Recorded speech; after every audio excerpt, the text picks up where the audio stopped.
Қайырлы күн, мұнайлы жастары парақшасының қолданушылары. Бүгін сіздермен жастарға кеңес жобасы аясында қызға 40 үйден тыйым тақырыбында онлайн сұхбатын бастаймыз. Бүгінгі біздің сыр сұхбат айдарымыздың қонағы Шоры Мұнал атындағы нөмір 5-ші орта мектептің педагог психологы Жайылханова Анар ханым. Қош келдіңіз. Бүгінгі біздің қызға 40 үйден тыйым атты онлайн сұхбатымызға келіп ақылыңызбен бөліссеңіз деген мақсатта шақырған болатынбыз. Сізді бүгін сұхбатымыздың басты мақсаттарымен таныстыра кетейік. Қыз балаларды ізеттілікке, ибалылыққа, инноваторлыққа тәрбиелеу деген сияқты толығырақ айтатын боламыз. Ал енді Анар ханымға бірнеше осы тақырыбына арналған сұрақтар қойсақ. Алғашқы сұрағымыз, Анар ханым, ертеде қызға 40 үйден тыйым деп жатамыз. Осы орайда ата-ананың рөлі қандай? Өте жақсы санамасыздарға ақылметті оқырмандар. Бүгін өте өзекті тақырыптардың бірі қозғалып жатыр. Мен осы келуге шақырғандарыңызға көп рахмет. Мұнда қызға 40 үйден тыйым отырғанымыз, ол мүлдем қызды ешқайда шығармау немесе оны қадағалап, үнемі бақылауда ұстау емес. Бұл жерде қызды жан-жақты тәрбиелеу, яғни бұрынғы ата-аналарымыз 40 үйден тыйым деп кімді айтамыз, мысалға үйдегі отбасы мүшелерінің барлығы бірдей сол балаға, қыз балаға тәрбиеленеміз. Жан-жақтан айтылып, жан-жақтан тәрбиеленсе, ол қыз бала келешекте өте жақсы ана, өзінің балаларына да дәл осы тәрбиені бере алатын жақсы ана болып есептелген. Сондықтан екінші сауалымызға көшсек, адам көркі шүберек. Қазіргі таңдағы қыз балалардың сан болып, батысқа елікте, заманауи үлгіге сай киініп, ашық-шашық киініп жатыр. Бұл қаншалықты қыз баланың денсаулығына, психологиясына әсер етеді деп ойлайсыз? Өте орынды. Бұрынғы қыз балаларға алатын болсақ, етегі толығына дейін болған. Басында сол келесі немесе тақиясы болған қыз балалар. Немесе қыз балаларға оның барлығы осы қыз баланың денсаулығын ең басты бізде барлық денсаулық деп жатамыз. Осы денсаулығын сақтаудағы істелінетін шаралар деп бұрынғы ата-аналарымыз осылай киіндірген қыз балалар. Енді қазіргі бұл киімдер ең бірінші ол қыз баланың психологиясын бұзады. Психологиясы бұзылып дегеніміз ол ойы өзгереді, сана сезімі бұзылады, кері ағымдарға еріп кетуге дейін барып жатады. Осы мені сән тойлатып құлағым деп, ол өзінің қалай бөтен жалғасып қатысып қалғанын байқамай барып жатады қыз бала. Осы орайда мен ата-аналарға айтып кететін ең басты мәселе қыз балаларды үйден шығып жатырған уақытта қандай киініп бара жатыр, қайда бара жатырсың деген бір-екі ауыз ғана қыз баланың қадағалап жүріп жатса, қыз баланың қандай еркелер болмайды деген психология бар. Ал денсаулық жағына келетін болсақ, әрине бұл болашақ ана деп жатыр. Сондықтан болашақ ана болғаннан кейін ол өзінің денсаулығын түзейді. Ал егер де ол өзінің жаңағы киімі, жартылай жалаңаш киімі, көрген денеге қалқын келеді, кез келген бұйымдарға, кез келген шықпасқа салқын келіп жатса, ол ертеңгі күні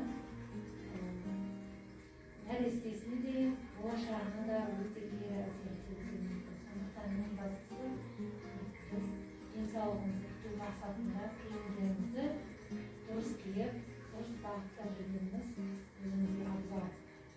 Ата-аналардың ең бір ескертетін мәселесі біз қыз баланың киімі болуы.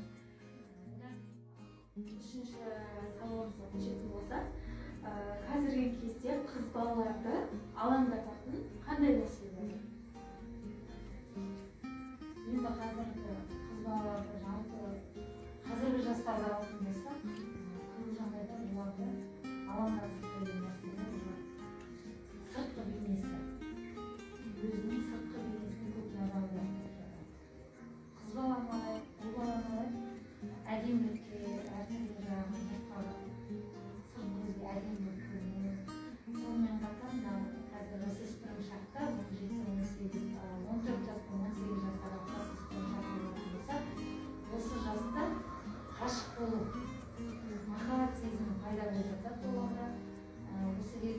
көп жағдайда мен өзім жастарға, өзіме кеңеске келген жас қыз балаларға айтып жатамын. Ғашықтық пен махаббатты екеуін шатастыра алмаңыздар деп жатамын. Үлкен өте бөлек нәрсе, өте бөлек. Ғашықтық деп отырғанымыз ол жай ғана сезім, бір сәттік сезім. Ол алдамшылық келеді, сондықтан өз-өзіңізге сақ болыңыз. Мен ғашық екенмін, мен сүйіп қалдым деп оған бірден мән беріп, оны ары қарай үйретіп алмаңыз деп мен осындай кеңестер беріп отырамын. Ал сырт бейнеге келетін болсақ, әдемі жүру, әдемі әрине, ол әдемілікке керек, қыз балаларға әдемілік дұрыс.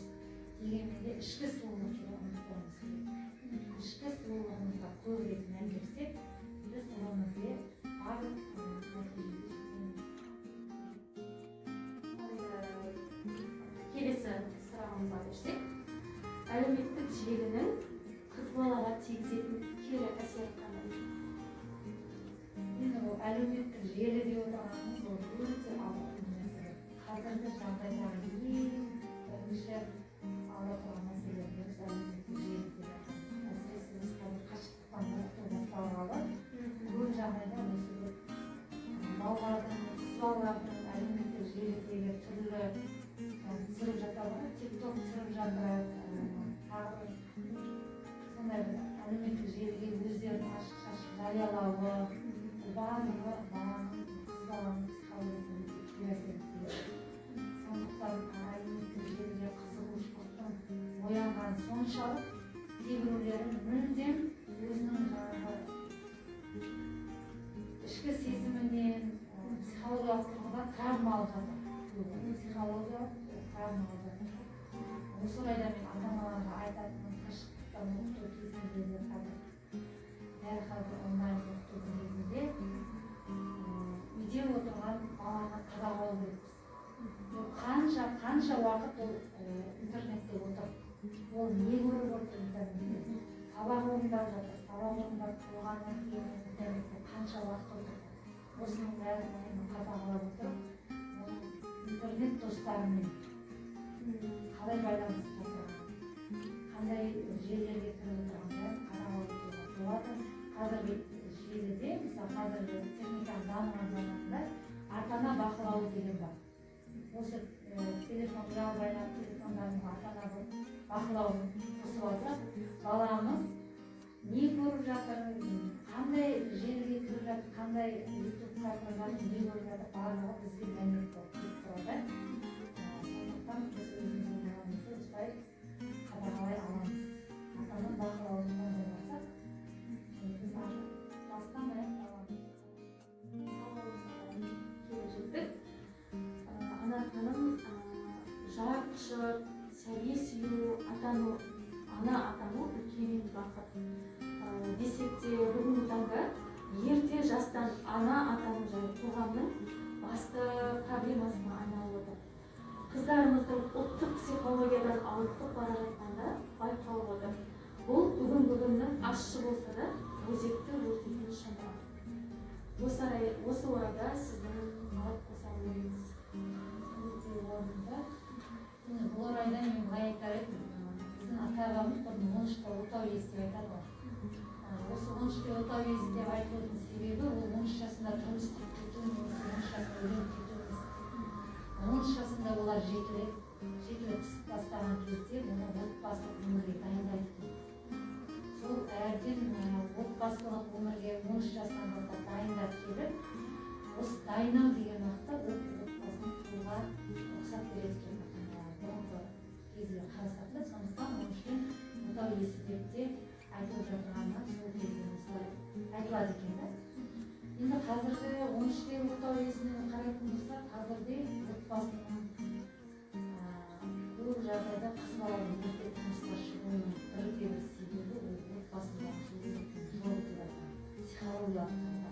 Егер де қыз бала ой жетіп келе жатқан болса, ол әкесінен жылу көрмесе, бауырларынан немесе анасынан жылу көрмесе, ол жылулықты өзгеден іздейді, сырттан іздейді. Психологиялық тұрғыда ол сырттан іздейді.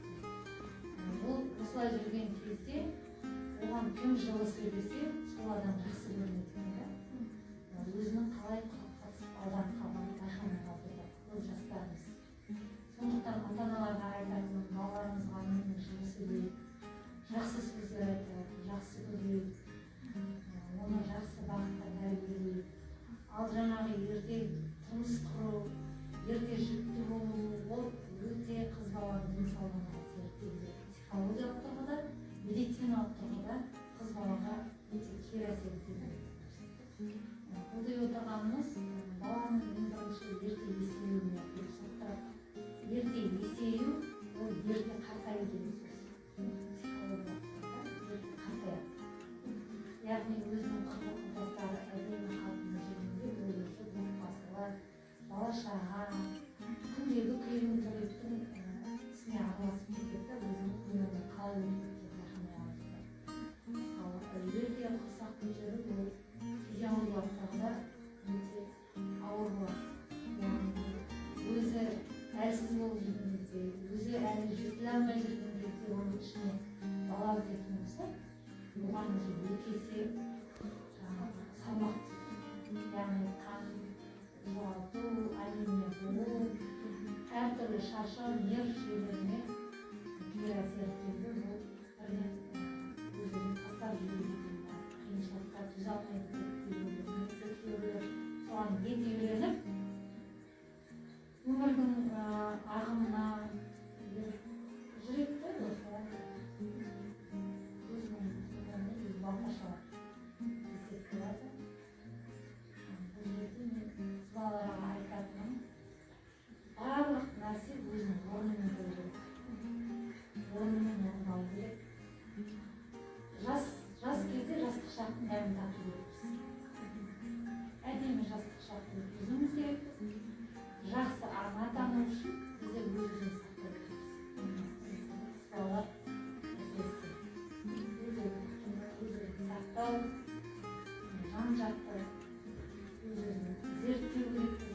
Мен осы қандай анамын, мен қандай адам боламын, қандай ана боламын, мен баланы қалай тәрбиелеймін деген сауалдар қою керек. Әрбір жасөспірім қыздың алдында. Сондықтан өзімізді өте жастан дайындаса, қыздан өте жақсы анашылық деп ойлаймын. Жақсы, Анар ханым, сізге көп рахмет. Осы сұхбаттың арқасында біздің мұнайлы жастары парақшасының қолданушылары көптеген ақпараттарға көз жеткізді деген ойдамыз.